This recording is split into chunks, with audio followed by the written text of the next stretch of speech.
جب انسان جہالت میں ہوتا ہے، لا علمی کے دور میں ہوتا ہے، تو وہ مردوں کی طرح ہوتا ہے. اصل زندگی دل کی زندگی، اور دل کی زندگی کے لیے کیا ضروری ہے؟ قرآن کا مطالعہ. اللہ سبحانہ وتعالی نے آپ پر انعام کیا، آپ پر اپنی رحمت فرمائی اور آپ کو قرآن کا نور عطا کر دیا. قرآن نے زندگی عطا کی. یا ایھا الذین آمنوا استجیبوا للہ وللرسول اذا دعاکم لما یحییکم. قرآن مجید کی آیت کا مفہوم یہ ہے کہ اے لوگوں جو ایمان لائے ہو، اللہ سبحانہ وتعالیٰ کے اس حکم کے اوپر لبیک کہو جو تمہیں زندگی عطا کرتا ہے. لما یحییکم. تو حقیقت یہ ہے کہ قرآن ہمیں زندگی عطا کرتا ہے، جینے کا ڈھنگ سکھاتا ہے، حق و باطل کے درمیان فرق بتاتا ہے، کس موقع پر کیا کرنا چاہیے، کیا بولنا چاہیے، کیا نہیں بولنا چاہیے. ان سب چیزوں کے بارے میں رہنمائی عطا کرتا ہے، ایک نئی نظر عطا کرتا ہے، ایک نئی سوچ عطا کرتا ہے. اور یہ کوئی معمولی بات نہیں ہے. تو اس لیے القرآن حیاتی، کہیے نور فی الظلمات، یہ ایک روشنی ہے. کریے ترجمہ. کس چیز کے اندھیرے؟ جہالت کے اندھیرے، غم کے اندھیرے، خوف کے اندھیرے، مستقبل کے بارے میں جو اندیشے ہیں ان کے اندھیرے کہ کل ہمارے ساتھ کیا ہوگا. ان سب میں یہ ایک نئی راہ دکھاتا ہے، ایک روشنی دکھاتا ہے. نور فی الظلمات، ہر طرح کے اندھیروں میں قرآن ایک روشنی. اندھیرا کیا ہوتا ہے؟ ایک ایسی کیفیت جس میں انسان کو کچھ سجائی نہ دے، کچھ سمجھ میں نہ آئے کہ مجھے کیا کرنا ہے، کس طرف جانا ہے، میرے لیے کیا فائدہ مند ہے اور کیا نقصان دہ ہے. کبھی ہوا آپ کے ساتھ ایسے کہ آپ زندگی میں کسی ایسے موڑ پہ کھڑے ہوں، ایسے چوراہے پر کھڑے ہوں جب آپ کو یہ سمجھ نہ آ رہا ہو کہ آپ کو آئندہ کس طرف کا رخ اختیار کرنا ہے، کسی خاص موقع کے اوپر آپ کو کیا طرز عمل اختیار کرنا ہے. تو اس وقت آپ قرآن پڑھنا شروع کر دیتے ہیں اور کیا ہوتا ہے؟ جواب مل جاتا ہے. کیا آپ سب کو قرآن سے جواب ملے؟ ہر روز ملتے ہیں، ہر روز قرآن سے جواب ملتے ہیں. دل پہ ایک اندھیرا سا آتا ہے، ایک غم سا آتا ہے، ایک انجانے خوف کی سی کیفیت آتی، اور پھر جب آپ قرآن کھولتے ہیں تو آپ کو آنسر مل جاتا ہے. یہی وہ نور ہے، یہی وہ روشنی ہے، یہی وہ ہدایت ہے جو انسان کی مسلسل رہنمائی کرتی رہتی. اور یہ اندھیرے صرف دنیا میں نہیں ہے، مرنے کے بعد اندھیرا کہاں ہے؟ قبر میں. وہاں کس سے روشنی ہوگی؟ قرآن سے روشنی ہوگی. قیامت کے دن جب لوگ اٹھیں گے تو دو طرح کے لوگ ہوں گے، کچھ اندھیروں میں ہوں گے اور کچھ روشنی میں ہوں گے. تو روشنی کس کو نصیب ہوگی؟ اہل القرآن کو، جنہوں نے اپنی زندگی قرآن کی رہنمائی میں اور قرآن کی روشنی میں گزاری. تو نور فی الظلمات، سوچ کے پڑھیے. تو اس کو چھوڑ تو نہیں سکتے نا، یہ تو لائٹ ہے ہمارے لیے. زندگی کا سارا یہ سفر اندھیرا ہے سوائے اس کے جس کے پاس اس کی روشنی. ہم سب اندھیروں میں ہیں سوائے ان کے جن کے پاس قرآن کا نور ہے. وہی صحیح اور غلط کا فرق پہچانتے ہیں. ورنہ تو امیجن کریں ایک اندھیری سیاہ رات، آپ کہیں جا رہے ہیں، رات کا اندھیرا بھی ہے اور پھر بادل بھی ہے اور اوپر سے بارش بھی برس رہی ہے. تو خواہ آپ کی گاڑی کی کتنی بھی تیز لائٹس ہوں، کیا عالم ہوتا ہے سڑک پر؟ کچھ نظر آتا ہے؟ نہیں نظر آتا نا. اس وقت آپ کو سڑک پہ لگی ہوئی بتیاں فائدہ نہیں دیتی سوائے ان بتیوں کے جو آپ کی گاڑی کے ساتھ لگی ہوتی ہیں، اور ان کی روشنی میں آپ تھوڑا تھوڑا راستہ دیکھ کر اپنی رفتار کم یا زیادہ کر لیتے ہیں. بالکل اسی طرح اس زندگی میں بھی بہت سے اندھیرے ہیں، اس دنیا میں بہت سے اندھیرے ہیں. جب آپ کے پاس لائٹ ہوتی ہے تو آپ اس کی روشنی میں اچھے برے کو پہچانتے ہوئے گزرتے چلے جاتے ہیں. مجھے کیا کرنا ہے اور کیا نہیں کرنا. جب روشنی ہوتی ہے تو گاڑیاں ٹکراؤ سے بچ جاتی ہیں، لیکن جو شخص اندھیرے میں چلتا ہے وہ کسی بھی چیز سے نقصان اٹھا سکتا ہے. حتیٰ کہ آپ پیدل بھی چل رہے ہوں اور اگر آپ کے پاس ٹارچ نہ ہو اور خصوصاً آپ کسی جنگل میں چلے جا رہے ہوں تو پھر کیا ہوتا ہے؟ کوئی سانپ، کوئی بچھو، کوئی بھی چیز آپ کو کاٹ سکتی، کوئی چیز آپ کو ٹکرا سکتی یا آپ کسی چیز سے ٹکرا سکتے ہیں. لیکن اگر آپ کے پاس روشنی ہو تو آپ کو نظر آتا جاتا. جب رات کو لائٹ چلی جاتی اور آپ کو اٹھ کر صرف واش روم تک ہی جانا ہو تو کیا چاہیے ہوتا ہے؟ روشنی چاہیے ہوتی ہے، کینڈل چاہیے، ٹارچ چاہیے. اور اب تو اللہ بھلا کرے موبائل بنانے والوں کا کہ جنہوں نے اس میں ٹارچ لگا دی ہے یا اس کی اپنی روشنی، اب لوگ اس کی روشنی سے استفادہ کرتے ہیں. لیکن اس کے اندر بھی اندھیرے بھی ہیں اور روشنی بھی ہے. یہ ڈپینڈ کرتا ہے کہ آپ کیا کلک کرتے ہیں، کیا دیکھتے ہیں. تو قرآن کیا ہے؟ نور فی الظلمات، ان سارے اندھیروں میں ایک روشنی ہے کہ میرا راستہ کون سا ہے اور مجھے کیا کرنا ہے، کس طرف کو جانا ہے. انسی فی خلواتی، انسی فی خلواتی. قرآن کیا ہے؟ میری انسیت ہے. کس میں؟ فی خلواتی، میری تنہائیوں میں. جس شخص کے پاس قرآن ہوتا ہے اور جس کا تعلق قرآن کے ساتھ ہوتا ہے وہ کبھی تنہا نہیں ہوتا، اس کو تنہائی نہیں ڈستی، وہ تنہائی کو بھی انجوائے کرتا ہے۔ یہ بڑے حیرت کی بات ہے، کیوں؟ اس لیے کہ قرآن اللہ کا کیا ہے؟ کلام، یہ آپ سے باتیں کرتا ہے، اور جب قرآن باتیں کرتا ہے تو پھر کون اکیلا ہوتا ہے؟ آپ اس کو پڑھ رہے ہوتے ہیں اور وہ آپ کو بتا رہا ہوتا ہے، وہ آپ کو خطاب کر رہا ہوتا ہے، یا ایھا الذین آمنوا، یا ایھا الناس، بار بار پکارتا ہے اور آپ کو بتاتا ہے کہ کیا کرنا چاہیے اور کیا نہیں کرنا چاہیے۔ اور ویسے بھی کسی بھی وقت تک جب آپ لونلی محسوس کرنے لگے تو کسی بھی طرح قرآن سے تعلق قائم کریں، چاہے اس کی ریڈنگ شروع کر دیں، چاہے اس کی تلاوت شروع کر دیں، چاہے کوئی آپ کو سنانے والا ہو، کچھ بھی ہو، تو آپ کے اندر کی ساری وحشت ختم ہو جائے گی۔ کچھ لوگ زندگی میں بہت وحشت کا شکار ہیں، تنہائی کا شکار ہیں، ڈپریشن کا شکار ہیں، اور انہوں نے اپنی زندگی مزریبل بنائی۔ کل ہم جب کراچی آ رہے تھے تو ہم دو خواتین کے ساتھ ایک تیسری خاتون بیٹھی ہوئی، تو ان سے جب گفتگو ہوئی تو انہوں نے اپنے گھر کے کچھ حالات بتائے اور اپنی ایک بہن کا واقعہ بتایا کہ جن کی بہت ینگ ایج میں شادی ہوئی تو ان کے شوہر اچانک انتقال کر گئے، ابھی کوئی بچے وغیرہ بھی نہیں تھے، تو بہت بڑا صدمہ تھا، بہت بڑا حادثہ تھا۔ بہرحال ماں باپ کے گھر واپس آ گئی۔ اس کے بعد کچھ سال کے بعد ماں باپ نے پھر سمجھایا بجھایا اور ایک ڈاکٹر کے ساتھ ان کی شادی کر دی۔ اتفاق یہ ہوا کہ کچھ سال کے بعد ان کی بھی اچانک ڈیتھ ہو گئی۔ دوسری دفعہ اسی قسم کا پھر حادثہ ہو۔ اب ایسے شخص کی حالت کیا ہو سکتی، کیا کیفیت ہو سکتی؟ غم کی، دکھ کی، پریشانی، کہ وہ ہر ایک سے الوف ہو گئی، دنیا کی کسی بھی چیز میں ان کا دل نہیں لگتا، سب رشتوں سے بیزار ہو گئی، کسی چیز سے محبت نہیں کرنا چاہیے، زندگی میں کوئی ہوپ نہیں، رونق نہیں، کوئی روشنی نہیں، کوئی انسیت نہیں۔ حل کس میں ہے؟ قرآن میں۔ قرآن ہیل کرتا ہے، وہ شفا ہے۔ آپ کو جب صدمے پہنچنے کو تو پہنچیں گے ہی، کسی کو کسی طریقے سے اور کسی کو کسی طریقے سے، تو اس کا حل یہی ہے کہ انسان قرآن کی طرف رجوع کرے، اور جو رجوع کرے گا وہ بیماریوں سے، دل کی بیماریوں سے نجات پائے گا، اور جو اس کو چھوڑ دے گا وہ اندھیروں اور تنہائیوں میں بھٹکے گا۔ تو میں ایسے تمام لوگوں کو جو کسی بھی طرح کے کسی ڈپریشن کا شکار ہیں، وہ کسی نہ کسی قرآن کلاس کو جوائن کر لیں، اور کچھ ہی دن کے بعد دیکھیں گے کہ ان کی دل کی حالت بدلنا شروع ہو جائے گی۔ اور اگر آپ لوگ بھی جو اس وقت ایمان سے بھرے ہوئے ہیں، ایک ولولے سے بھرے ہوئے ہیں اور خوشی سے بھرے ہوئے ہیں کیونکہ قرآن کی دولت آپ کو ملی ہے، اگر آپ نے بھی اس کو چھوڑ دیا تو آپ بھی اندھیروں اور وحشتوں کی طرف لوٹ جائیں گے، کیونکہ یہ روشنی ہے نا۔ اگر روشنی کو آپ رکھ دیں گے تو کیا ہوگا؟ اندھیرا ہو جائے گا پھر سے۔ یہ ایسا نہیں کہ ایک دفعہ آپ نے قرآن پڑھ لیا تو پھر ہمیشہ کے لیے بس کافی ہو گیا۔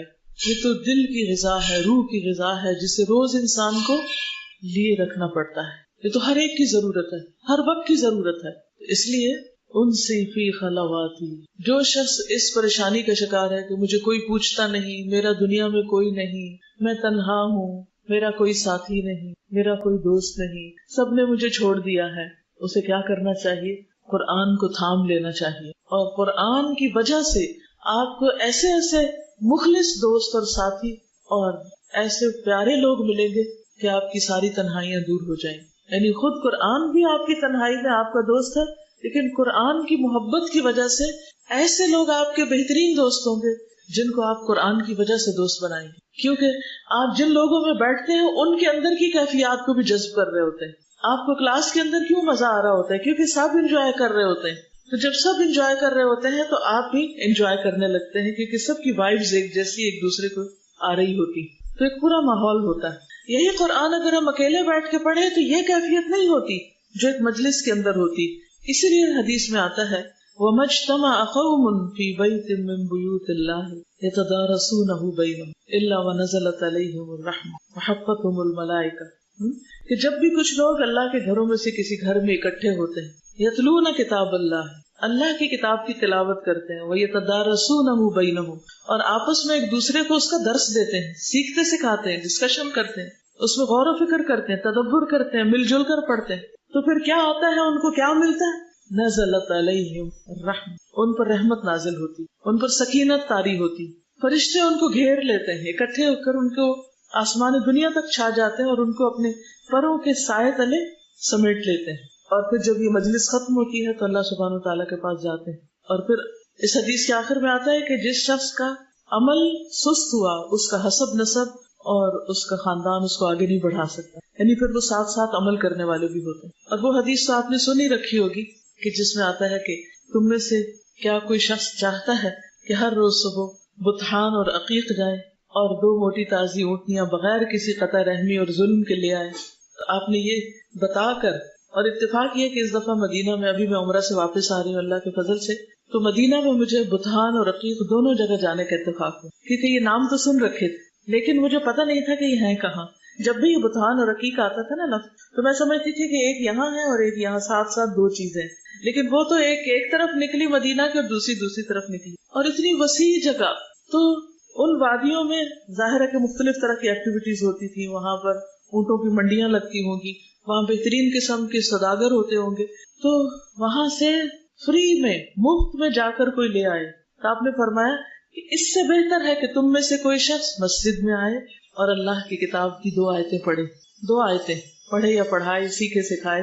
تو جب میں مسجد نبوی جاتی تو اس خیال سے کچھ آیتیں پڑھ لیتی کہ یہاں آ کر اس مسجد میں پڑھنا وہ اونٹنیوں کے حاصل کرنے سے بہتر ہے. اب یہ آیتیں آپ سوچ سکتے ہیں، آپ ہو سکتا ہے کہیں کہ ہم قرآن کھول کے پڑھیں. نہیں، آپ اگر 2 قرآنی دعائیں پڑھ لیتے ہیں تو 2 آیتیں پڑھ چکے ہیں. تو بعض اوقات رش بھی ہوتا ہے نا، تو آپ قرآن نہیں نکال سکتے یا اپنے ساتھ نہیں لے جا سکتے، تو آپ کیا کریں، قرآنی اور مسنون دعاؤں کی کتاب یا ایپ نکال کے، اپلیکیشن بھی ہے نا، آپ اس کو نکال کر چند دعائیں پڑھ لیں. دعا کی دعا، آیت کی آیت، ثواب کا ثواب. اس سے زیادہ اور کیا چاہیے ہمیں. تو آپ میں سے جو بھی مسجد نبوی جائے وہ اس سنت پر ضرور عمل کرے. تو بتھان اور عقیق کی وادیوں سے اونٹنیاں لے کر آئے. تو آپ لوگ بھی ہر روز یہ اونٹنیاں سمیٹ سکتے ہیں، ہر روز. یا اپنے گھر والوں کے ساتھ 2 آیتیں پڑھ لیں، یا اپنے کولیگز کے ساتھ، جہاں بھی آپ جا رہے ہیں، اس اسکول جا رہے ہیں، یونیورسٹی جا رہے ہیں، کہیں جاب کے لیے جا رہے ہیں، شادی ہو کر کہیں جا رہے ہیں، کسی بھی جگہ. تو آپ کیا کریں، ہر روز قرآن پڑھیں. اور پھر خاص طور پر سیکھنے سکھانے کا عمل. زندگی کے ہر دن میں کسی نہ کسی کو کچھ نہ کچھ ضرور سکھائیں. آج آپ کی تکمیل ہوئی، کل سے ہی اگر آپ سورۃ الفاتحہ کسی کے ساتھ بیٹھ کر پڑھ لیں، اس کو لفظی ترجمہ سکھا دیں. لمبی چوڑی تفسیر نہ بھی کریں، تھوڑا سا بھی اس کسی کے ساتھ مل کر علمی مذاکرہ کر لیں. آپ کی روح جاگتی رہے گی، آپ پر کبھی ڈپریشن نہیں آئے گا. گارنٹی دیتی ہوں. جو لوگ اس کام میں مشغول ہوتے ہیں وہ غموں اور دکھوں سے بے نیاز ہو جاتے. یہ نہیں کہ ان کی زندگی میں غم اور دکھ ہوتے نہیں، ہوتے ہیں، سب کی زندگی میں ہوتے ہیں. لیکن قرآن کا سیکھنا اور سکھانا ایک ایسا عمل ہے جو انسان کو غم سے نجات دیتا ہے. امی کے ساتھ بیٹھ جائیں، دادی کے ساتھ بیٹھ جائیں، ابا کے ساتھ بیٹھ جائیں، بھائی کے ساتھ بیٹھ جائیں، بہن کے ساتھ، بیٹی کے ساتھ. کوئی نہیں گھر سے سنتا تو محلے کے بچوں کو اکٹھا کر لیں، لیکن کوئی نہ کوئی طریقہ مل کے پڑھنے کا جاری رکھیں. اس طرح آپ اس کو بھولیں گے نہیں اور آپ کی زندگی ایک خوشحال زندگی ہوگی. کیا یہ بات سمجھ میں آ گئی آپ کو؟ صحیح، واقعی سوچ لیا آپ نے کس کے ساتھ پڑھنا ہے؟ سوچ لیا نا. کوئی نہ کوئی تو سن ہی لے گا. اور اگر کوئی بھی نہیں سننے والا تو کیا کریں گے آپ؟ کوئی بھی نہیں سنتا، کوئی بھی نہیں مانتا، تو آپ خود قرآن لے کر بیٹھ جائیں گے بلند آواز سے. دل میں نہیں، بلند آواز سے کچھ آیتیں پڑھیں گے اور اس کا ترجمہ بھی پڑھیں گے. اگر آپ اس کی ریویژن کرتے رہے تو آپ کو یہ بھولے گا نہیں، ورنہ تو قیامت کے دن کیا ہوگا؟ وقال الرسول یا رب ان قوم اتخذوا هذا القرآن مہجورا. رسول کہیں گے کہ اے میرے رب، میری قوم نے اس قرآن کو چھوڑ دیا تھا. کیا آپ یہ چاہتے ہیں کہ قیامت کے دن رسول اللہ صلی اللہ علیہ وسلم آپ کے بارے میں یہ فرمائیں کہ آپ نے قرآن کو چھوڑ دیا تھا؟ آپ کے ماں باپ نے آپ کو پڑھنے کے لیے بھیجا، آپ کے ٹیچرز نے آپ کو پڑھایا، آپ کے ساتھ دن رات محنت کی، آپ کے سبق سنے، آپ کے پیپر چیک کیے، آپ کے ریزلٹ تیار کیے، آپ کے سرٹیفکیٹس بنائے، آپ کے لیے جگہ تیار کی، آپ کے لیے سارے انتظامات کیے، اور آپ یہ سارا خزانہ لینے کے بعد اس کو بھول جائیں؟ کیا خیال ہے؟ کیا احسان کا بدلہ ایسے ہی دیتے ہیں؟ ان سب کا احسان ہے نا ہم پر، تو اس کا بدلہ کیا ہے کہ ہم ان کے لیے صدقہ جاریہ بنے. اور صدقہ جاریہ صرف پڑھ کے نہیں بنا جا سکتا جب تک کہ اس کو آگے نہ چلایا جائے. اس کو پڑھتے رہیں. شادی کے دن بھی پڑھیں، گھر میں کوئی فوتگی ہو جائے اس دن بھی پڑھیں، کہیں سفر پہ جا رہے ہیں اس دن بھی پڑھیں، پڑھنا نہ چھوڑیں. اب تو اگر قرآن مجید آپ کے پاس نہیں تو موبائل پر بھی قرآن مجید کی اپلیکیشن موجود ہیں. کوئی بہانہ ہی نہیں رہ گیا کہ اوہ آج ہم اس لیے نہیں پڑھ سکے کیونکہ وہ ہمارے پاس کچھ تھا نہیں، وہ میرا قرآن گھر میں رہ گیا. نہیں، کہیں پر بھی ہو پڑھتے رہیے. اگر آپ پڑھتے رہیں گے تو آپ کے دل کی یہ بہاریں کبھی بھی خزاں میں نہیں بدلیں گی، یہ بہاریں بہاریں ہی رہیں گی. اور اگر آپ نے اس کو پڑھ کر بھلا دیا تو پھر کیا ہوگا؟ من اعرض عن ذکری فإن له معیشۃ ضنکا. جس نے میرے ذکر سے منہ موڑا میں اس کے لیے زندگی تنگ کر دوں گا. اس کے دل میں تنگی، اس کے گھر میں تنگی، اس کے حالات میں تنگی، اس کے مال میں تنگی، ہر چیز میں تنگی شروع ہو جائے گی. ضروری نہیں کہ وہ چیزیں واقعی تنگ ہو، چھوٹی ہو، نہیں، وہ دل کی تنگی ہوگی جس میں ہر چیز پھر تنگ نظر آئے گی کہ آپ لوگوں سے بھی تنگ ہوں گے. کیونکہ ہوتا پتہ کیا ہے، جب قرآن پڑھتے نا آپ کے دل میں ایک نور ہوتا ہے، ایک روشنی ہوتی ہے اور دل کھلا ہوتا ہے. پھر تھوڑی سی بھی جگہ مل جائے، جیسے حرم میں جاتے ہیں، تھوڑی سی بھی جگہ مل جائے تو کتنے خوش ہوتے ہیں، مجھے جگہ مل گئی، مجھے سخت میں جگہ مل گئی. حالانکہ ادھر سے بھی دھکے پڑ رہے ہوتے ہیں، ادھر سے بھی پڑ رہے ہوتے ہیں اور آپ انتہائی تنگ ہوتے ہیں، لیکن پھر بھی خوش ہوتے ہیں. تو وہاں جگہ کی تنگی تو اصل تنگی نہیں، اصل میں تو دل کی تنگی ہے کہ آپ گھر میں بھی ہوں تو آپ کو دل نہ لگے، آپ کے اندر ایک جکڑاؤ ہو اور ایک پکڑ ہو. یہ سب اس وجہ سے ہوتا ہے کہ انسان قرآن کا حق ادا نہیں کرتا. تو انسی فی خلواتی، میری تنہائیوں میں میری انسیت، یہ قرآن میرا دوست، میرا رہنما، میرے دل کی بہار، میرے سینے کا نور. پھر کسی چیز کی کمی رہتی ہی نہیں. آزما کے دیکھ لیجئے، کیونکہ یہ سب چیزیں میری اپنی آزمائی ہوئی ہیں. جب دل میں قرآن کی خوشی ہوتی ہے تو مسکرانا بھی آ جاتا ہے، دوسروں کی غلطیاں بھی معاف کرنی آ جاتی ہیں، بڑے سے بڑے مشکل کام بھی آسان ہو جاتے ہیں. لیکن اگر دل میں قرآن کی خوشی نہیں، روشنی نہیں، ہر چیز سورج کی روشنی میں بھی اندھیری دکھ رہی ہوتی ہے. جیسے کھانا نہ کھائیں تو آنکھوں کے آگے اندھیرا آنے لگتا ہے بھوک سے، تو روح بھی بھوکی ہو جاتی ہے، وہ بھی آنکھوں کو اور دل کو اندھیرا کر دیتی، پھر کچھ نظر نہیں آتا. تو کسی کی خاطر نہیں، اپنی خاطر اس قرآن کو پڑھتے رہیے، ورنہ زندگی تنگ ہو جائے گی.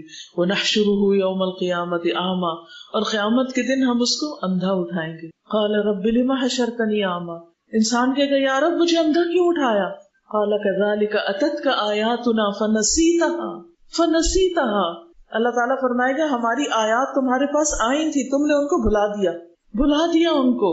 تو کیا آپ بھی ان میں شامل ہونا چاہتے ہیں جو قرآن کو پڑھ کر بھلا دے؟ نہیں، اللہ نہ کرے.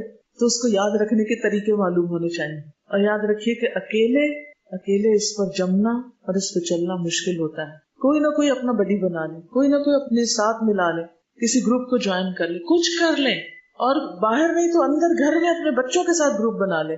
لیکن اجتماعی زندگی بسر کریں، تنہائی والی زندگی نہ بسر کریں. اس میں آپ دیکھیے کہ اللہ سبحانہ وتعالیٰ کے کتنے احکامات ہیں جو ہم سب کو اکٹھے مخاطب کیا جاتا ہے.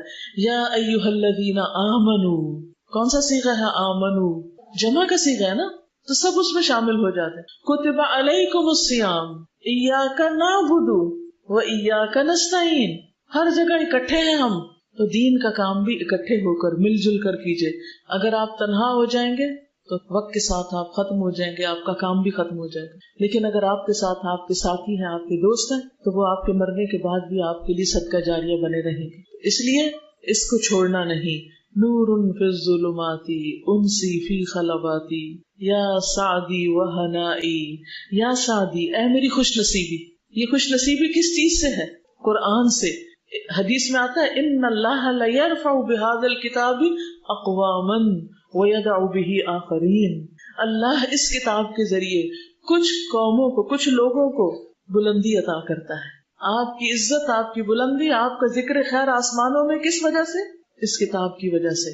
وَيَدَعُ بِهِ آخَرِينَ، اور اسی کی وجہ سے کچھ کو ذلیل کر دیتا ہے، نیچے گرا دیتا ہے. جو اس کو پکڑنے کے بعد چھوڑ دیتے ہیں ان کے لیے پھر ذلت اور رسوائی ہوتی ہے، وہ عزت کے مقام سے گر جاتے ہیں. اس لیے یا سعدی و ہنائی، اے میری خوش نصیبی اور اے میری خوشحالی.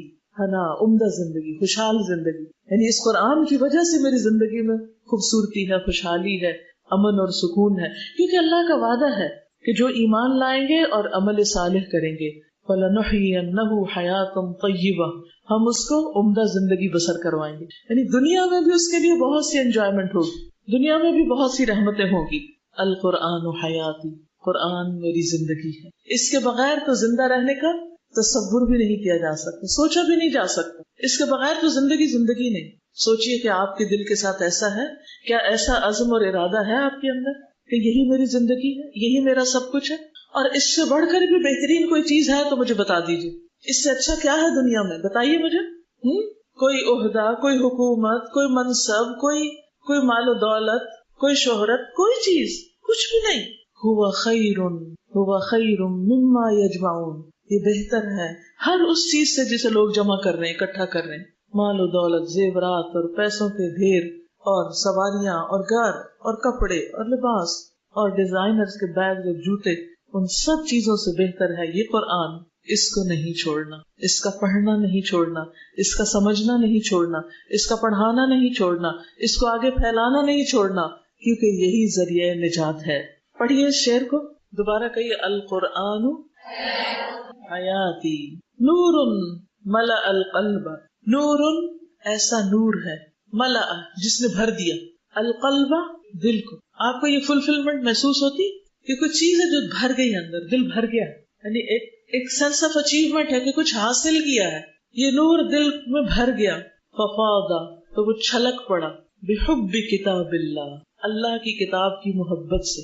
قرآن پڑھنے سے جو روشنی ملی وہ دل میں ایسی سمائی کہ دل اللہ کی کتاب یعنی اس قرآن کی محبت سے بھر گیا ہے اور چھلک پڑا ہے. کسی بھی چیز کی محبت جب حد سے زیادہ ہو جاتی ہے تو پھر کیا ہوتی ہے؟ وہ ظاہر ہونے لگتی ہے. کہتے ہیں نا عشق اور مشق چھپائے نہیں چھپتے، کیونکہ انسان چھپا ہی نہیں سکتا. جو دل میں بھر جاتی ہے نا چیز، وہ زبان پہ لائے بغیر رہ ہی نہیں سکتا. آپ بے بس ہو جاتے ہیں، آپ کو چین ہی نہیں آتا جب تک اس کا تذکرہ نہ کریں، اس کی بات نہ کریں، اس کا ذکر خیر نہ کریں. کوئی بھی چیز جس سے آپ کو محبت ہے اس کے بارے میں سوچیے. آپ کیا کرتے؟ ہر وقت دل میں اس کا خیال، اور پھر ہر وقت زبان پہ اس کی باتیں. تو جن لوگوں کو قرآن کی دولت نصیب ہو جاتی پھر ہر وقت ان کے دل میں کیا آتا ہے؟ کبھی کوئی آیت، کبھی کوئی آیت. آپ کے ساتھ ہوتا ہے؟ اتنا خوبصورت ہے یہ ایکسپیرینس کہ آپ چل رہے ہوتے ہیں اور کوئی چیز دیکھتے ہیں، فوراً قرآن کی آیت دل میں آ جاتی ہے. آپ کو کوئی پریشان کرتا ہے، آپ اس کی بات سنتے ہیں اور فوراً قرآن کی کوئی آیت آپ کی زبان پہ آ جاتی. ہر وقت فلیش بیک کرتی رہتی. کوئی موقع ایسا نہیں ہوتا کہ جس وقت قرآن کی کوئی آیت یاد نہ آئے. یہ علامت ہوتی ہے، یہ نشانی ہوتی ہے کہ واقعی آپ قرآن سے محبت کرتے ہیں. اور اگر یہ کیفیت نہیں ہوئی ابھی تک بھی آپ کی، تو اس کا مطلب یہ ہے کہ آپ نے قرآن کو ابھی دل میں نہیں اتارا. ابھی وہ صرف حلق تک رہا ہے. تجوید سیکھی ہے بس، ابھی آپ نے سمجھا نہیں کہ جب تک وہ حلق تک رہتا ہے صرف مخارج ہی اچھے ہوتے ہیں اور وہ ایمان دل میں نہیں اترتا اور دل سے پھر آپ کی زبان پہ نہیں آتا، آپ کی نگاہوں کی چمک نہیں بنتا، آپ کے چہرے اور آپ کی زندگی کا نور نہیں بنتا، تو گویا قرآن ابھی آپ کی زندگی میں آیا نہیں. ابھی آپ کو اور وقت لگانا چاہیے، کیونکہ جب قرآن دل میں آ جاتا ہے نا تو پھر نہ مال و دولت اچھا لگتا ہے اور نہ اولاد اس درجے میں اچھی لگتی اور نہ ہی زندگی میں کوئی اور چیز اتنی پسند آتی ہے انسان کو. کیونکہ انسان کو پتا ہے کہ قیامت کے دن یوم لا ينفع مال ولا بنون الا من اتى الله بقلب سلیم. پھر قرآن قلب سلیم عطا کرتا ہے اور ہر چیز سے زیادہ انسان کو اسی چیز کی محبت ہو جاتی ہے اور ہر چیز کو پیچھے چھوڑ کر انسان اس کے ساتھ اپنا تعلق قائم رکھتا ہے، چاہے پڑھنے پڑھانے کا ہو، چاہے اس پر عمل کرنے کا ہو، یا کسی کی رہنمائی کرنے کا ہو اس کے ساتھ، یا اس کی کسی بھی طرح خدمت کرنے کا. پھر انسان کے اندر ایک آگ بھڑک اٹھتی ہے کہ میں اس قرآن کو دنیا کے ہر شخص تک پہنچا دوں، ہر زبان میں پہنچا دوں، ہر طریقے سے پہنچا دوں. پھر پکار اٹھتی ہے قرآن فار آل. یہ اس تڑپ کے بغیر نہیں آتا کہ قرآن فار آل، کیونکہ نور ملأ القلب، اس نور نے دل کو بھرا. ففاض بحب کتاب اللہ، تو اللہ کی کتاب کی محبت سے بہہ گیا، بہہ پڑا، چھلک پڑا، ہر طرف اس کا پیغام عام ہونے لگا. کیا آپ نہیں چاہتے کہ ایسی محبت آپ کو نصیب ہو کہ آپ کے ذریعے قرآن ہر طرف پھیلے، آپ اس کو بندے بندے تک پہنچانے کا ذریعہ بن جائیں؟ کیونکہ جس کا اس کام میں جتنا حصہ ہوگا اس کا اجر و ثواب بھی اتنا ہی زیادہ ہوگا، اس کی روشنی بھی اتنی ہی زیادہ ہوگی. یہ کسی پر احسان نہیں، یہ مجھ پر احسان نہیں، ماں باپ پر احسان نہیں، یہ کسی اور پر نہیں. اور اس کے ساتھ ساتھ اگر آپ اس کو زبانی بھی یاد کر لیں تو قیامت کے دن آپ کو وہ نور ملے گا، وہ تاج ملے گا. نہ صرف یہ کہ آپ کو، آپ کے والدین کو بھی ملے گا. تو سوچ لیجئے آپ نے اپنا مستقبل کیا بنانا ہے. وہ اللہ سبحانہ تعالیٰ کی طرف سے ملنے والے ریوارڈ اور ترقیاں اور بلندیاں چاہیے، یا دنیا کی حقیر حقیر چیزیں جو دوسرے دن ختم ہو جانی، جو ساری پیچھے چھوڑ کے جانی ہے، ایک بھی ساتھ نہیں جانی؟ کیا چاہیے؟ اگر واقعی آخرت کی کامیابی چاہیے تو پھر اس کے لیے کوشش کرنی ہوگی. من اراد الآخرۃ وسعى لها سعيها وهو مؤمن فاولئک کان سعیهم مشکورا. من اراد الآخرہ، جس نے آخرت کا ارادہ کیا، وسعى لها سعيها، اور اس کے لیے کوشش بھی کی، انتھک کوشش. اگر 1,00,000 لوگوں تک آپ نے قرآن پہنچا دیا تو آپ نے مجھے 1,00,000 اور کو اس سال میں پہنچانا. چین سے بیٹھنا نہیں، یہ نہیں کہنا بہت اب پھیل گیا، اب تو طرح طرح کے لوگ پڑھنے لگے اور کافی ہو گئے. نہیں. اور اس بات کی بھی فکر کرنی ہے کہ جو پڑھ چکے وہ عمل بھی کر رہے ہیں یا نہیں، وہ کسی اور چیز کی طرف تو نہیں ڈسٹریکٹ ہو رہے.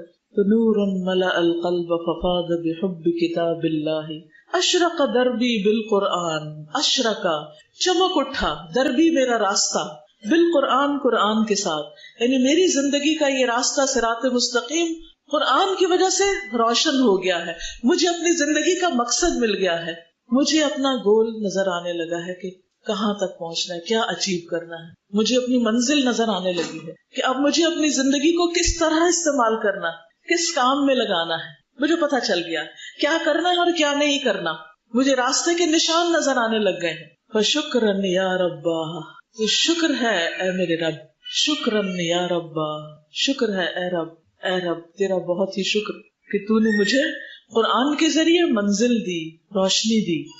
کیا آپ کے ساتھ بھی یہ ہوا کہ قرآن پڑھ کر آپ کو پتا چل گیا کہ آپ کو اس زندگی سے کیا کمانا ہے، کیا کمانا ہے؟ آخرت کمانی، اور آخرت میں کیا حاصل کرنا ہے؟ جنت، اور جنت میں سب سے بڑی نعمت کیا ہے؟ اللہ کی رضا، اور اگر اللہ کی رضا حاصل ہو گئی تو کیا دیکھنے کو ملے گا؟ اللہ کا چہرہ، وہ ہے ہماری منزل۔ کہاں اللہ کا چہرہ اور کہاں بندوں کے چہرے؟ ہم صرف انہی کے لیے تڑپتے رہتے کہ ان کی شکل نظر آ جائے، بیٹے کی شکل نظر آ جائے، میاں کی شکل نظر آ جائے، فلاں کی آ جائے، فلاں کی آ جائے، کہ بس یہی گول ہے، بس صرف انسانوں کو دیکھ کر ہی خوش ہوتے رہنا ہے اور صرف اسی کی تمنا کرنی اور اس سے آگے کچھ بھی نہیں۔ یہ تو بہت چھوٹی چیز ہے جو آپ نے اپنا ایم بنائی، یہ تو مقصد صحیح نہ ہوا۔ انسانوں سے بھی محبت اللہ کی خاطر کرتے ہیں کہ اس محبت سے میرا رب راضی ہو جائے، کیونکہ اللہ کی خاطر محبت ایمان کی ایک مضبوط کڑی ہے۔ مضبوط کڑی، مضبوط کڑی کا مطلب یہ ہے کہ مضبوط حلقہ جس کو آپ تھام لیں تو آپ پھر بھٹکیں گے نہیں انشاءاللہ، کیونکہ جس شخص سے اللہ کی خاطر محبت ہوگی وہ اللہ سے محبت کرتا ہوگا، وہ آپ کے دل میں بھی اللہ کی محبت جگاتا رہے گا، تو اس سے کیا ہوگا؟ عمل کرنا آسان ہو جائے گا۔ اور اگر آپ نے محبت کی ایسے لوگوں سے جو اللہ کو بھولے ہوئے ہیں، اللہ سے بہت دور ہیں، تو پھر کیا ہوگا؟ وہ آپ کو بھی بھلوا دیں گے، آپ کو بھی دور کر دیں گے، پھر آپ دنیا میں لگ جائیں گے، اور جس لمحے آپ دنیا میں لگے گویا آپ نے اپنی منزل کھو دی، آپ کا راستہ گم ہو گیا۔ تو اشرق دربی بالقرآن فشکرن یا ربا، فشکرن یا ربا، اور میرے عظیم رب تیرا بہت ہی شکر۔ یمحو عتم اللیل، یمحو عتم اللیل المظلم یروی ظمأ الروح یجعلنا من اہل اللہ یطیب بہ المجروح۔ یمحو، یہ مٹا دیتا ہے، کون؟ قرآن۔ کیا؟ عتم اللیل، رات کا اندھیرا، یہ راتوں کے اندھیرے کو مٹا دیتا ہے، یعنی ایسے لوگوں کی راتیں روشن ہو جاتی ہیں، وہ راتوں کو بھی اٹھ کر پھر قرآن پڑھنے لگتے ہیں۔ المظلم، جو اندھیری ہے، اندھیری راتوں کے اندھیرے کو ختم کر دیتا ہے، اندھیری رات کی تاریکی کو مٹا دیتا ہے۔ یروی ظمأ الروح، اور روح کی پیاس کو سیراب کر دیتا ہے، روح کی پیاس کو سیراب کر دیتا ہے۔ جب روح پیاسی ہوتی ہے تو پھر انسان کی کیفیت کیا ہوتی ہے، کوئی بتائے گا؟ قرآن جب تک نہیں تھا زندگی میں تو زندگی کیسی پھیکی پھیکی تھی، کبھی میوزک سے دل بہلانے کی کوشش کر رہے ہیں، کبھی پارٹی سے، کبھی اس سے ملاقات کر، کبھی اس کو فون کر، کبھی بازار میں شاپنگ کر بلا ضرورت، کبھی کچھ کر کبھی کچھ کر، لیکن دل کی پیاس بجھتی ہی نہیں۔ ہاں جب قرآن آیا تو وہ پیاس بجھ گئی، اب ان چیزوں میں رغبت ہی نہیں رہی، اب وہ چیزیں بس زندگی کی ضرورت محسوس ہوتی ہیں، بس اس سے زیادہ کچھ بھی نہیں۔ کسی بھی ایک عام شخص سے پوچھیں کہ اگر آپ کو سعودی عرب جانے کا موقع ملے حج عمرے کے علاوہ، آپ کیا کریں گے؟ کیا کریں گے؟ شاپنگ۔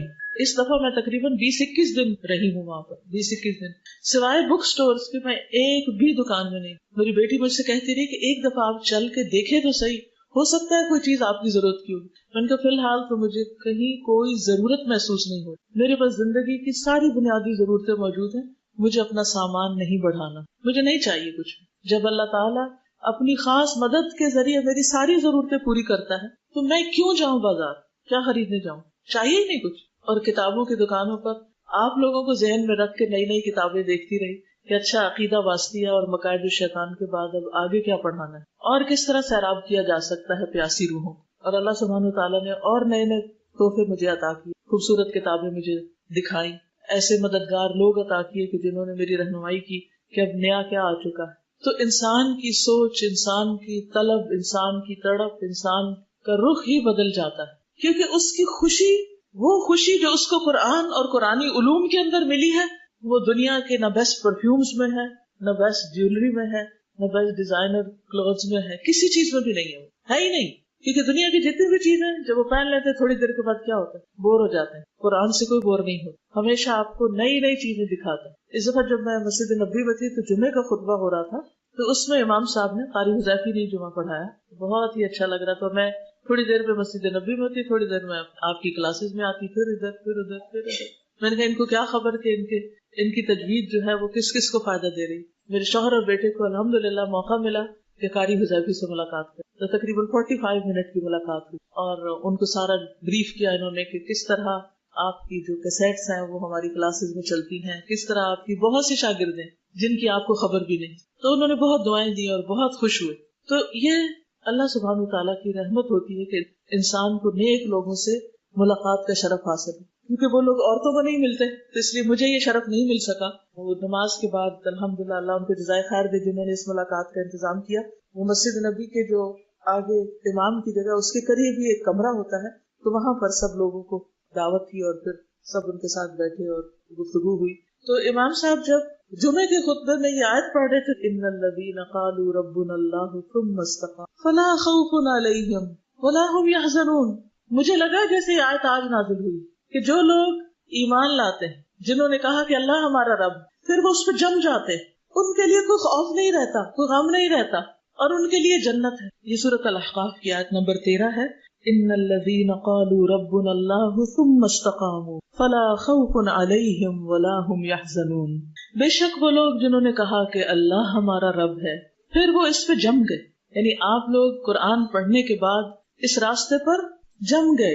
فلا خوف علیہم، تو پھر کیا نہیں ہوگا، خوف نہیں ہوگا. آپ کو ڈر لگتا ہے، مختلف چیزوں سے لگتا ہے، وہ آہستہ آہستہ دنیا کے ڈر بھی ختم ہو جائیں گے، قبر کا ڈر بھی ختم ہو جائے گا، آخرت میں جو ہال ہے جس میں لوگ مبتلا ہوں گے وہ بھی ختم ہو جائے گا. آپ وہاں بھی امن چین سے ہوں گے.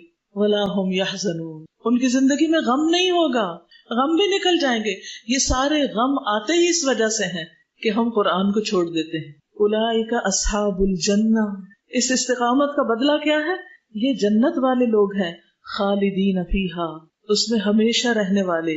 جزاء بما کانوا یعملون، یہ بدلہ ہے اس چیز کا جو وہ عمل کرتے تھے. تو آپ نے قرآن پڑھ لیا، اب وقت ہے عمل کا، کام کرنے کا. لیکن اگر آپ نے یہ راستہ چھوڑ دیا، قرآن کو بھلا دیا، قرآن سے تعلق ختم کر لیا، ادارے سے تعلق ختم کر دیا، ان دوستوں سے دوستی ختم کر دی جنہوں نے آپ کو اس راستے میں سپورٹ دی، تو آپ وہیں جا کھڑے ہوں گے اسی پستی میں جہاں سے آغاز ہوا تھا. پھر کوئی آپ کو اس سے بچا نہیں سکے گا. دوبارہ زندگی میں خوف اور غم کے سائے آ جائیں گے.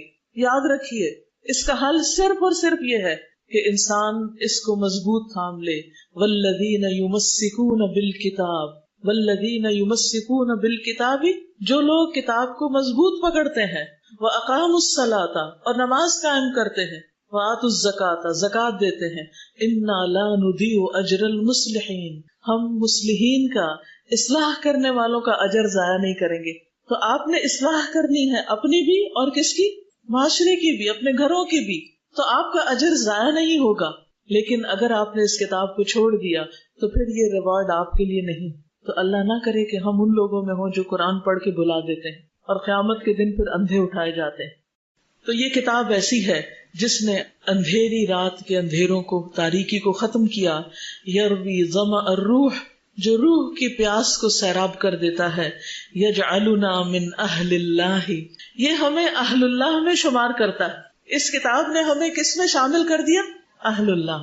آپ صلی اللہ علیہ وسلم نے فرمایا کہ کچھ لوگ ایسے ہیں جو اہل اللہ ہیں، وخاصتہ، اور اس کے خاص بندے، VIPs. تو پوچھا گیا کہ کون ہیں وہ؟ تو آپ نے کیا فرمایا؟ ہم اہل القرآن، وہ قرآن والے ہیں. تو یہ کتاب یجعلنا من اہل اللہ، ہمیں اہل اللہ میں شامل کر دیتی ہے. یطیب بہ المجروح، جس کے ذریعے زخم خوردہ اچھا ہو جاتا ہے. یعنی جو دنیا کا ستایا ہوا ہوتا ہے، جو دنیا کا ستایا ہوا ہوتا ہے، وہ اس کتاب کے ذریعے شفا پا جاتا ہے. یہ ہو نہیں سکتا کہ آپ لوگوں میں رہیں اور لوگ آپ کو ہرٹ نہ کریں. کرتے ہیں لوگ، ستاتے ہیں، تنگ کرتے ہیں، باتیں بناتے ہیں، اعتراض کرتے ہیں، الزام لگاتے ہیں، کرتے ہیں نا، یہ سب کچھ ہوتا ہے. تو اس کی شفا کہاں ہے؟ قرآن میں، اس کی شفا قرآن میں ہے، قرآن میں. یجعلنا من اہل اللہ یطیب بہ المجروح، سارے زخم مندمل ہو جاتے. لوگوں کی بے وفائیاں اور لوگوں کا چھوڑ جانا اور لوگوں کا ظلم کرنا اور لوگوں کا طرح طرح کے جھوٹے الزامات دینا، یہ سب کچھ جو زخم لگاتا ہے انسان کو، قرآن اس کو دھوتا جاتا ہے. نبی صلی اللہ علیہ وسلم پر اور صحابہ پر کچھ الزامات لگے تھے، کبھی کوئی آپ کو تانے دیے گئے تھے؟ پھر کیا ہوا؟ کیا وہ رونے دھونے بیٹھ گئے تھے؟ کیا وہ ڈپریشن میں چلے گئے تھے؟ ذرا تاریخ پڑھ کے بتائیے مجھے کہ کسی نے کبھی کہا ہو کہ فلاں صحابی کو ڈپریشن کا مرض لاحق تھا اور حضرت ابو بکر کبھی کبھی ڈپریشن میں چلے جاتے تھے. کبھی پڑھا آپ نے ایسا کچھ؟ کبھی نہیں. کیوں؟ اس لیے کہ یہ قرآن ان کو اتنا رلاتا تھا کہ دنیا کے لیے رونے کے آنسو باقی نہیں رہتے تھے. دنیا کی خاطر بچوں پر، مال پر، لوگوں کی باتوں پر رونے کے لیے پھر کچھ بچتا ہی نہیں تھا، کیونکہ آپ کو قرآن نے رلا دیا اور بہت رلا دیا. آپ آخرت کے غم میں رو دیے، اب آپ اور کس پہ روئیں گے؟ جس کو بڑے غم لاحق ہو جاتے ہیں وہ چھوٹے غموں کو بھول جاتا ہے، اس کو فکر ہی نہیں رہتی. ہوا نبراس حیاتی یرشدنا بہداہ، ہوا وہ کون؟ قرآن. نبراس چراغ ہے، حیاتی میری زندگی کا، یہ قرآن میری زندگی کا چراغ ہے. یرشدنا بہداہ، جو اس کی ہدایت کے ساتھ ہماری رہنمائی کرتا ہے. ارشاد کہتے ہیں نا رہنمائی، قرآن کے اندر جو ہدایت ہے اس کے ذریعے ہمیں رہنمائی ملتی. کیا آج کے بعد آپ کی زندگی میں قرآن کی ہدایت کی ضرورت ہے نا؟ تو پھر کیا کرنا؟ اس کتاب کو چھوڑنا نہیں، پکڑے رکھنا ہے، پڑھتے رہنا ہے، پڑھاتے رہنا ہے تاکہ روشنی ملتی رہے. نور ملأ القلب ففاض بحب کتاب اللہ، ایسا نور جس نے دل کو بھر دیا، فل کر دیا، تو وہ اللہ کی کتاب کی محبت سے بہہ پڑا، چھلک پڑا، ہر طرف پھر اس کی روشنی پھیل گئی. اشرق دربی بالقرآن، میرے راستے کو قرآن نے منور کر دیا، چمکا دیا. فشکرن یا ربا، فشکرن یا ربا، شکر ہے اے میرے رب، شکر ہے اے میرے رب.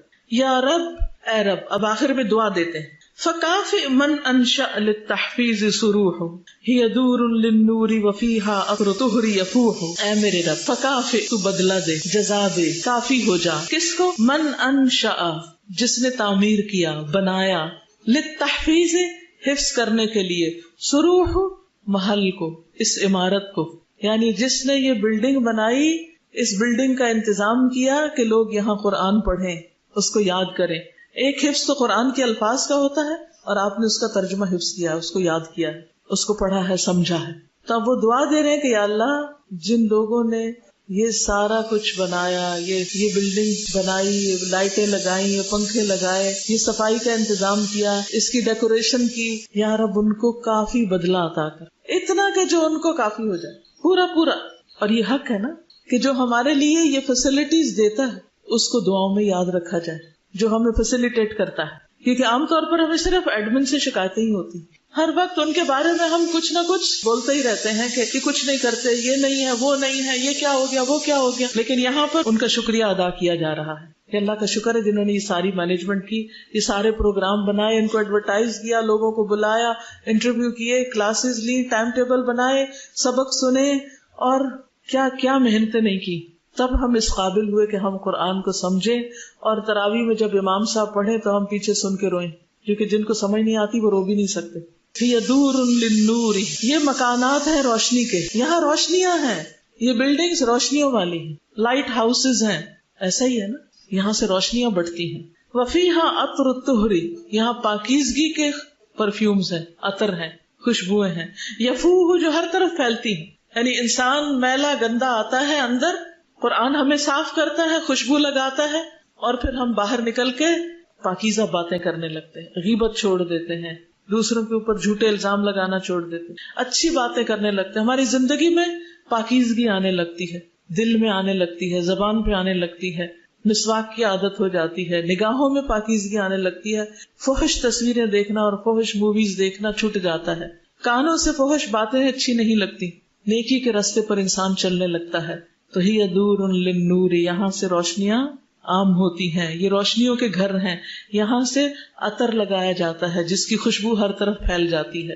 حیا، آ جاؤ آ جاؤ، یا من تاہن، جو بھی بھٹکے ہوئے ہو، سارے بھٹکنے والوں آ جاؤ، جو ادھر ادھر مارے پھر رہے، قرآن مجید میں آتا نا یتیہون فی الارض، وہ زمین میں مارے مارے بنی اسرائیل پھر رہے تھے، بھٹکے ہوئے تھے، وہ اپنی منزل تک جانا چاہتے تھے لیکن اللہ نے بطور سزا ان کی منزل گم کر دی، کیونکہ ان کو ایک ٹارگٹ ہدف دیا گیا تو انہوں نے اس کا انکار کیا، تو وہ سارا دن صحرا نوردی کرتے، شام کو وہیں پہنچ جاتے جہاں سے شروع ہوتے، ان کا سفر ختم ہی نہیں ہو رہا تھا۔ تو اسی طرح کچھ لوگ جو دنیا کی محبت میں ہیں سارا دن دنیا کے پیچھے بھاگتے رہتے ہیں، ان کی زندگی میں قرآن کی روشنی نہیں۔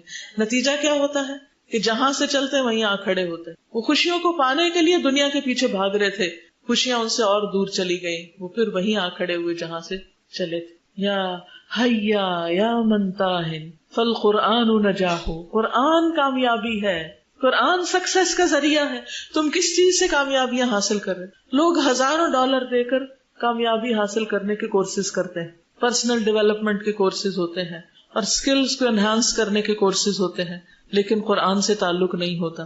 جو شخص حقیقی معنوں میں قرآن کو سمجھ کے پڑھتا ہے، غور و فکر کرتا ہے، وہ ان سب کورسز سے بڑا کورس کرتا ہے، یقینی طور پر اس کی زندگی میں ایک روشنی آ جاتی۔ اصل بات ہے ایمان کی، یقین کی، کہ ہاں واقعی اس قرآن میں ہر مسئلے کا حل موجود ہے، کیونکہ یہ رب العالمین کا کلام ہے۔ حیا یا من تاہ فالقرآن نجاح، نور ملأ القلب ففاض بحب کتاب اللہ، اشرق قلبی بالقرآن فشکرا یا ربا، شکرا یا ربا۔ الیوم، آج، نکرمو، ہم اعزاز بخشیں گے، عزت دیں گے، حوصلہ افزائی کریں گے، کس کی؟ من حفظوا، جنہوں نے حفظ کیا، جنہوں نے قرآن پڑھا، آج ان کو عزت دینے کا دن ہے۔ یعنی میں یہاں آج کیوں آئی ہوں پتا ہے آپ کو؟ آپ کو شرف بخشنے کے لیے کہ آپ نے ایک بہت بڑا کام کیا ہے، کچھ اچیو کیا ہے، اور انشاءاللہ جب آپ گھر جائیں گے تو گھر والے بھی آپ کو عزت دیں گے، ماں باپ بھی، کہ آج میری بیٹی نے قرآن ختم کیا۔ جب میرا قرآن ناظرہ اور پھر ترجمے کا تفسیر کا ختم ہوا تھا، بہت بڑی بڑی پارٹیاں ہوئی تھی ہمارے گھر میں، اتنی تو میری شادی پر لوگ نہیں تھے جتنا ختم قرآن پر تھے، بلا مبالغہ اتنے لوگوں کو دعوت دی گئی تھی، اتنے لوگوں کے کھانے کا انتظام کیا گیا تھا۔ کس کی خوشی میں؟ قرآن کی خوشی میں، قرآن کو اعزاز دینے کے لیے، قرآن والوں کو اعزاز دینے کے لیے، یہ بتانے کے لیے کہ یہ تمہارے لیے زندگی میں سب سے بڑی کامیابی کا ذریعہ ہے۔ والدین نے یہ کانفیڈینس دیا یہ پارٹیاں کر کے، کیونکہ جب ہم بچوں کو دنیا میں کچھ اچیو کرتے ہیں تو سب کچھ ہنگامہ کر رہے تھے، خاص طور پہ شادی، تو اس لیے لوگ سمجھتے سب سے بڑی کامیابی شادی ہو جانا ہے، اور جس کی شادی نہیں ہوئی اس نے تو کچھ کیا ہی نہیں زندگی۔ یہ کیوں؟ اس لیے کہ ہم نے شادی کو سب سے زیادہ امپورٹینس دے رکھی اور بچوں کے قرآن پڑھنے کو لیسٹ امپورٹینس دے رکھی۔ وہ ہو کہ نہ ہو، پڑھے کہ نہ، کوئی بات نہیں، شادی ہو جائے یہ بڑی اچیومنٹ ہے۔ ہماری پرائرٹیز ہے نا، تو جب تک ہم قرآن کو یہ عزت نہیں بخشیں گے، قرآن والوں کو یہ عزت نہیں بخشیں گے، اس وقت تک آگے نہیں بڑھ سکتے بچے، کیونکہ وہ بھی دیکھتے ہیں خاموشی سے کہ ہمارے والدین کس چیز کو زیادہ امپورٹینس دیتے ہیں، کس چیز پر زیادہ خوش ہوتے ہیں، کب زیادہ خوشی مناتے ہیں۔ تو ہم سب اپنی زندگیوں میں عملی نمونہ دیکھ سکتے ہیں نا کہ ہم نے زندگی میں کب کب اپنی یا بچوں کی خوشی منائی۔ تو آپ بھی ہمارے بچے ہیں، آپ کو عزت دینے کے لیے ہم حاضر ہوئے ہیں۔ حفل ثم نروح، الیوم نکرم من حفظوا حفلا، حفل ثم نروح، پھر ہم چلے جائیں گے۔ یعنی ہم آپ کے اس پروگرام میں شرکت کے لیے آئے ہیں، حفل کہتے ہیں پارٹی پروگرام، اس پروگرام میں آئے ہیں آپ کو عزت بخشنے کے لیے، انکریج کرنے کے لیے، آپ کی خوشی میں شریک ہونے کے لیے۔ ثم نروح، پھر ہم اس کے بعد آپ کو سی آف کر دیں گے۔ لیکن یہ تو صرف دنیا میں سی آف کریں گے، کیونکہ اکٹھے بیٹھ نہیں سکتے نا ہر وقت، یہ ہو نہیں سکتا کہ ہر روز میں یہاں ہوں، یہ ہو نہیں سکتا کہ ہر روز ختم قرآن ہو، لیکن ہمارا مقصد ختم نہیں ہوتا۔ یہاں ہمارا کورس تو ختم ہو گیا ہے لیکن زندگی کا مشن ختم نہیں ہوا۔ سوچئے ایسا ہی ہے کہ کورس کے ساتھ سب آرزویں، امنگیں اور مشن سب کچھ ختم ہو گیا؟ نہیں، ہرگز نہیں۔ لیکن الکل لدرجات فی الجنات طموح، لیکن ہر ایک کے درجے ہیں، جنتوں میں امیدیں ہیں، یعنی بلند درجوں کی امیدیں ہیں، جنتوں کے درجے حاصل کرنے کی اور وہاں ملاقات کرنے کی تمنا اور امید اور امنگ باقی ہے۔ دنیا میں ہم ایک منزل تک پہنچے، لیکن ابھی تو ہمارے سامنے اور منزلیں ہیں جن تک ہمیں پہنچنا ہے اس قرآن کے ذریعے۔ تو ہر ایک کا وہاں درجہ ہوگا۔ دیکھیں آج آپ یہاں سے جب جدا ہوں گے تو سب کو ایک جیسا پڑھایا گیا، سب نے ایک جیسے امتحان دیے، سب ہو گیا، لیکن جب آخرت میں جنت تک پہنچیں گے تو ہر ایک کا درجہ فرق ہوگا۔ کس کا بلند ہوگا؟ جو بلندیاں چاہے گا، اور جو بلندیاں چاہتا ہے پھر اس کے ساتھ کیا ہوتا ہے؟ اس کو بلند محنت کرنی پڑتی ہے، زیادہ محنت کرنی پڑتی ہے، اس کو زندگی کے دنیا کے آرام قربان کرنے پڑتے ہیں، اس کو ایک مسلسل ہلچل والی، حرکت والی زندگی بسر کرنی پڑتی، وہ پھر امن سے چین سے بیٹھ نہیں جاتا، کہ ہاں میرا کورس ہو گیا، آج لمبی تان کے سوئیں گے، سارے ٹیسٹ ختم ہو گئے، اب ہم فارغ ہو گئے، قرآن کو اٹھا کے وہ اوپر رکھ دے. نہیں، ابھی تو زندگی شروع ہوگی، کیونکہ اب ہم نے اس مشن کو لے کے آگے بڑھنا، دنیا کے بندے بندے تک جانا، ہر اس بندے کے لیے تڑپنا ہے جس تک یہ روشنی نہیں پہنچی. تو جو جتنا کما سکے کما لے، میدان کھلا ہے، تجارت عام ہے، کوئی پابندی نہیں، کوئی ریسٹرکشن نہیں. لیکن الکل لدرجات فی الجنات تمور. اب ہماری تمنا کیا ہو جانی چاہیے؟ جنت کے بلند درجے حاصل کرنا. غایتنا الرحمن نتطلع لرداہ.